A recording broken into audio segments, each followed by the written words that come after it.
Waking up to this sound is a terrible way to wake up, but not nearly as bad as this sound was 20 minutes later. I was so thankful for a water leak detector. So this is a little detector that picked up the water in our basement. It's got 2 silver probes on the top, 2 silver probes on the bottom. The dual sensors allow for faster leak detection. When you set up each unit, you'll long hold 3 seconds to turn it on. You'll see a red blinking light that indicates that the machine is working. It has a 5-year battery life, but you can also replace them should it run out over time. 4 alarm levels. It's 105 decibels, but adjustable if you prefer. Small enough you can put them anywhere, 3 inches long by about an inch thick. Durable plastic construction, so they kind of give you that peace of mind, and you can protect multiple rooms at once. And a few features that stand out: 5-year battery life, but you can replace it when you're ready. IP67 waterproof to hold up even in intense conditions. 550-meter distance for notification.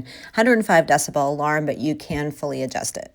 And with 5 protecting multiple rooms with one setup, they even work during a power outage, internet outage. People have taken them camping before. And each sensor works independently with its own local loud alarm. So it requires a separate GoveeLife gateway if you want to control it with the phone, but really no app needed. Each one works independently just fine. I'm so glad we had ours in our basement. The leak was upstairs in our bathroom, came through our kitchen ceiling and went all the way to the basement where there was some mold damage, but it picked it up and it saved us a lot more headache than we already had. So basically you get to hear leaks before you see them, protect multiple rooms at once, and give you some peace of mind without a subscription. If this was helpful, please give it a like so I know to make more videos like this.